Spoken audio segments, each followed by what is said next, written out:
मागील भागात आपण पाहिलं की मीनाने प्रीतीला कादंबरी कशी सापडली याबद्दल सांगितले. त्यांचं बोलणं झालं तोच त्यांची बस आली. जेव्हा कॉलेज आलं तर बसमधून उतरत असताना प्रीतीचा तोल गेला आणि पुन्हा त्या युवकाने म्हणजेच राजवीरने तिला वाचवले. मीना आणि प्रीतीने त्याला पकडले आणि तू नक्की कोण आहे याबद्दल विचारले. तर त्याने आपली ओळख द्यायला सुरुवात केली. आता पुढे तो पुढे म्हणाला, माझे आई बाबा दोघेही डॉक्टर आहेत. दोघांनाही समाजसेवा करायला फार आवडते, म्हणून ते नेहमी गोरगरिबांना मदत करत असतात. पण मी जन्माच्या आधी खूप वर्षांपासून त्यांना मूलबाळ होत नव्हते. त्यांनी खूप उपचार केले, पण काहीच उपयोग झाला नाही.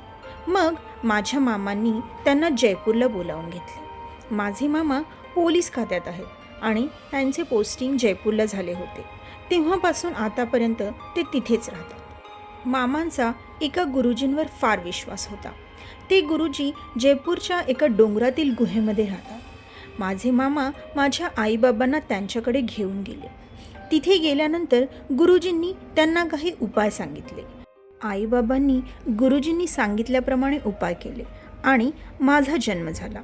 माझ्या जन्मानंतर गुरुजींचे आभार मानण्यासाठी माझे आईवडील मला जयपूरला घेऊन गेले. गुरुजींनी माझं नाव राजवीर असं ठेवलं.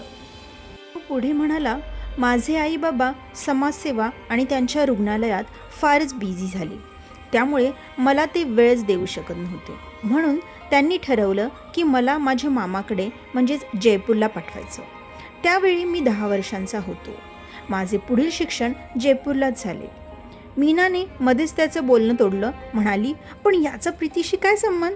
राजवीर म्हणाला, मी जोपर्यंत तुम्हाला माझ्याबद्दल पूर्णपणे सांगत नाही तोपर्यंत तुम्हाला पूर्णपणे समजणारच नाही. प्रीतीने मीनाला इशाऱ्यानेच शांत केले आणि त्याच्याकडे बघून म्हणाली, प्लीज कंटिन्यू. मग राजवीर पुढे बोलू लागला. हळूहळू मी मोठा होत गेलो. जेव्हा मी 20 वर्षांचा झालो तेव्हा मला रोज एकच प्रकारची स्वप्न पडत होती. त्यात नेहमी 3 चेहरे मला दिसायचे. त्यातले 2 चेहरे मला स्पष्टपणे दिसायचे, पण एक चेहरा नेहमी धूसरच दिसायचा. स्पष्ट दिसणारे चेहरे म्हणजे माझा स्वतःचा चेहरा, जो की पूर्ण राजकुमाराच्या वेशभूषातला, आणि दुसरा चेहरा म्हणजे राजकुमारी प्रीतोचा म्हणजेच तुझा. असं म्हणून त्याने प्रीतीकडे पाहिले. मीना आणि प्रीती एकमेकांकडे आ वासून पाहू लागले. मी नेहमी सुट्ट्यांमध्ये आईबाबांकडे मुंबईला जायचो.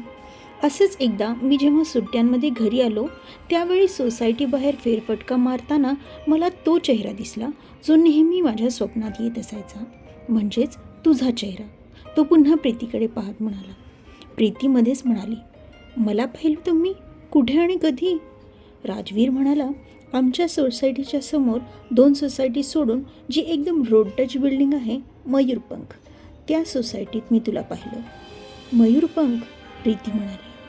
हो, माझे आजी आजोबा त्या सोसायटीत राहायचे, पण मी तुम्हाला तिथे कधीच पाहिले नाही. राजवीर म्हणाला, हो, कदाचित पाहिले असेलही, पण तुझ्या लक्षात नसेल.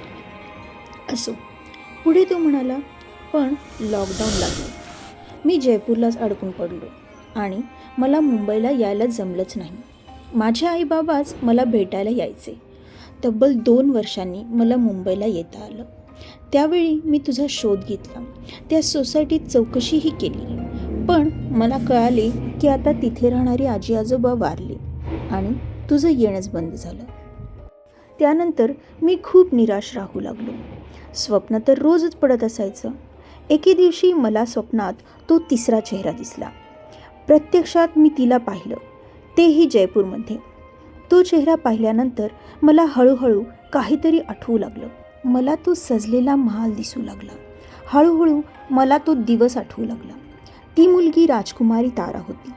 मी माझ्या मामाला सांगून गुप्तपणे तिची माहिती काढली, तर ती मुलगी पुण्यात राहायची, पण ती फिरण्यासाठी तिथे आली होती हे कळलं. म्हणून मी पुण्यात आलो, पण ती मुलगी मला सहज सापडली नाही. मी पुण्यातच काही दिवस राहायचं ठरवलं. आईबाबांना प्रोजेक्टचं काम आहे असं सांगितलं. तेही तयार झाले. एकदा मला फोन आला म्हणून मी माझी कार बस स्टॉप शेजारी उभी केली. त्याच वेळी एक कार माझ्या कारजवळून जाताना दिसली. त्यात मी तिला पाहिलं, ताराला, आणि ती ज्या दिशेने जात होती तिकडे पाहिलं तर समोर तू दिसली. तुझं लक्षच नव्हतं आणि ती कार तुझ्याच दिशेने येत होती. म्हणून मी पटकन कारमधून उतरलो, धावत तुझ्याकडे आलो आणि तुला त्या कारसमोरून बाजूला केलं. प्रीती म्हणाली, ती राजकुमारी तारा म्हणजेच आमच्या कॉलेजमधली तारा आहे. तिला मीही स्वप्नात पाहिले. आता मीना आणि राजवीर आश्चर्याने प्रीतीकडे पाहू लागले. राजकुमारी ताराचं सत्य समोर येईल काय? ती जाणून बुजून प्रीतीला मारण्याचा प्रयत्न करत होती. हे प्रीतीला समजेल? प्रीतीला या सर्व गोष्टींचा उलगडा कसा होईल हे जाणून घेण्यासाठी ऐकत रहा कोण